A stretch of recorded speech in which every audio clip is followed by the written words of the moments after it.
To the beautiful festival vendor who asked if I wanted to buy her $245 lighter size piece of quartz she had for sale on her table. Do you take card? If that's the case, then absolutely. In exchange, I will take any excuse to politely interact with you, even if it's just in the moments between first meeting you 30 seconds ago and here in a minute when we will both know the jig is up. You smile, and suddenly I am just a wayward captain who has seemingly lost his compass, thus going far off course in your eyes. But this ship's placement cannot be a navigational mistake, because these stars are aligned perfectly with my big, stupid grin. You look at the keypad. You ask me for my PIN key. Oh yeah, I do the thing I hate where I apologize for no reason under my breath during the brief time it takes to quickly type it in. For security reasons, as well as poetic convenience, the 4 digits were 5759. While we wait for my only payment method to undoubtedly decline, I try to think of what I have that I could maybe barter or trade for your name. After a sad beep from the machine, you shrug, apologize for no reason. You ask if I have another way of paying this evening. Dude, I don't even have overdraft fee protection. But screw it. This might be a once-in-a-lifetime opportunity, so please, can you just try running it as credit? Hey everyone. My name is Riley Poynter. I am a poet. This is my poetry. I will be reading more of it, but just for reference, that first one is fun. It's cute, right? Well, like most first dates, from here on out, it's gonna get less fun. So, friendly trigger warning for mental illness, implied self-harm, and loneliness, which I do find triggering. I write poetry for any of 3 reasons. The first reason I write poetry is a desperate attempt at getting the beautiful people in the bars and coffee shops or at the outdoor charity festival side stages to notice me. The second reason I write poetry is because, trust me, no one wants to hear me sing. The third reason I write poetry is to gain power from the things that bring me pain, to harness harmony out of this discordant discourse in order to arm myself in vigilant preparation, ready for just about anything I might be up against. That is just the way we were raised. This skin bears witness to the ink universe stained into it.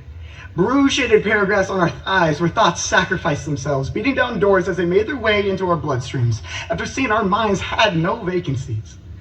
But I can't sleep with all that noise anymore. I'm sorry. It's 4 o'clock and I've got work in the morning. I hope you're here when I get home, but if not, no worries. I speak best when I speak like how I have been repeatedly spoken to. I speak like speak when spoken to was the 11th godly handwritten commandment given to me directly. I try to speak clearly. My speech is devoid of mumbling. Words rarely make me start stumbling. I speak because my mother taught me that speaking out of turn is not the same thing as being wrong. In the same vein, my father made sure I knew that speaking loudly did not automatically mean you were speaking soundly. I speak like speaking is the only way to exhale air when I'm breathing. I speak because even if I wrote you a symphony wherein every different note was a book collection apology outlining all the flaws in my reasoning, honestly, I don't even think you would have read what I'd written. I wish I did write more back when you would have read it. Now, even if you hear it, I don't think you'll be listening. I'm not even going to say what you did, because nothing you did deserves to sound like poetry. Let me be clear. This is not a love poem. This is soliloquy, written for the aforementioned third reason. When you left, I admittedly did not lose everything, but I did lose a lot of it. Carving these characters is not a widowed man writing a eulogy, it's just me clawing back up those stone cellar stairs in the fight for any remaining breathable air. Homesick oxygen is ready to burst through lung tears, then open this carefully secured chest in search of the treasure that never even existed there. I'm not saying you're being greedy, I'm just asking how much of this legendary fabled gold can your ship even carry before it starts listing? I speak poetry because when you are on stage, reciting lines and the words stick, when you forget what you needed to say, at least for the first time in my life, every single person in the audience is listening. That feels good to me, because silence is the sound of the old us dying. And now that it's over, it is so much easier to sleep soundly. So I speak so that you might hear me. I speak like I have something to prove, even if that something isn't my innocence. Sometimes I don't speak because it's important to always be listening. But recently, I spent too much time waiting patiently for my turn to hold the mic on stage. I guess I decided to ask myself if that was even what I wanted. I leave in the evening, hoping for a Chattanooga, Tennessee morning. It takes 375 miles of silence until I finally decide that what I miss most is your smile. Another 150 before I change my mind. I actually prefer the sound of your laughter. Either way, all I was ever after was your happiness. But now, instead, neither is happening. When I think about you, I wish it wasn't this easy to turn those thoughts into poetry. I'm driving alone, but stoic solitude is not what this is. I know there is no point in becoming a martyr for the loneliness, but it's hard to go further when you're at your absolute loneliest. No one knows the name of the British ship that Francis Scott Key was imprisoned upon after pleading for release that evening in 1812. I stay awake making metaphors about boats at war sailing oceans I've never even seen before. As far as I can surmise, the finest poetry is not written by the highest poets, no matter how much I try. No, the holiest poetry is written not at all by the pen or mind of us musing, potentially mentally unsound poets like this is. It's instead carved by time, by the call of relentless desperation, coupled together with a desperate desire that becomes a never-relinquishing need of validation. Not the need to be validated by the public, but the one that only the inability to hear yourself speak over this overwhelming, roaring tsunami like cacophony of voices can breed. At least, that's what I believe. For instance, I don't rhyme because I like the way it sounds. I rhyme because otherwise the words are drowned out, and I didn't sail this far off course to just become another forgotten, nameless, sunken husk.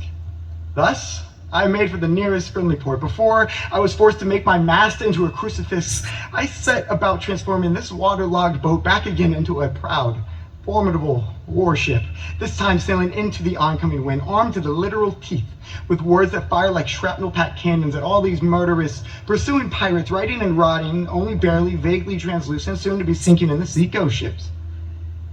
Because attacking, fighting, and firing back are all I apparently know how to do.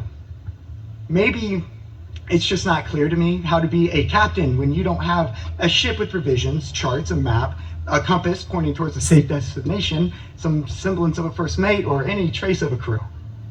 But I have been learning how to hold my breath while I chew through metal and wood. If I get hit, I am not doomed. When I begin going down, I'm not getting up. I am simply abandoning the ship and treading water calmly in this blood-red, great white shark feeding frenzy happening beneath me, while I personally buy holes in the holes of my until recently unseen, now sinking enemy submarines. In a war-torn world, it's hard to remember the shape of a loved one's smile. While 1,000 miles away from home, searching, looking for the reason you always leave, especially made more frustrating when you know you left the map on the kitchen counter next to the coffee pot and the microwave oven. And you should have taken the stolen or filched a picture of it, or at least written a description of what direction you needed to be heading. Because right now, being this lost is not just a shot in the dark, it's an entire hail of gunfire in the middle of the night. I wasn't expecting this surprise attack, so the only weapon I am even equipped with for this firefight is the dull knife that is still defiantly sticking out of my back. Last time we spoke in our hometown, I choked on an atom bomb delivered there in the US Indianapolis. As it went off, it made a mushroom cloud of my life comprised of your vanilla sense of radiation. Afterwards, I took a vacation from talking to anyone at all. I'm speaking because now that my heart is rebuilt out of titanium, I'm essentially a somewhat jaded, barely shorter, semi-biotic, more handsome Superman. In the same way that I'm just under 6'2",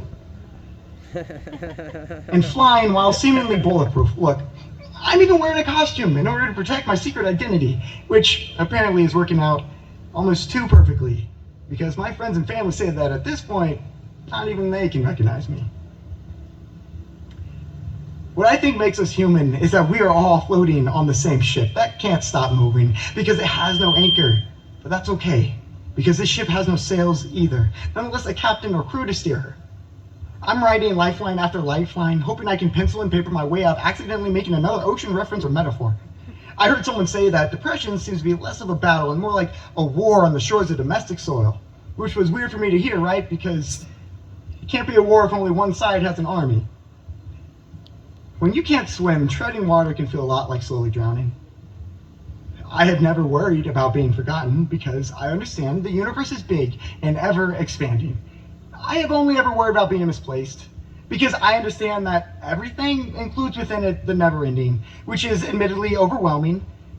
Yeah, I know it feels like a lot, but hold on, because I know that this cannot possibly be all of it, and maybe you could say I am insatiable, but I can't stop myself from wanting just a little bit more. The closest we will ever be to truly flying through space, making up the place above the atmosphere, is driving late at night in the darkness as fireflies are reluctantly forced to meet our windshields with the most celebratory deaths, as if they are somehow post-mortem happy that we, with only the moon and stars as witnesses, got to play God with their little firefly lives that mean nothing to us, but for the moment in which they become tiny Chinese lanterns mimicking exploding lighthouses. Give me forgiveness if that counts as another ocean metaphor or reference. I'm trying my best to put into words something I have never heard described perfectly. It feels like we're shipwrecked and stranded, but understand that at least on this planet, storms at sea never last forever. If your ship is sinking, christen her a final name. After you drink half of it, break a bottle of off-brand champagne on the main deck, take a deep breath, leap off the side, and start swimming. Thank you.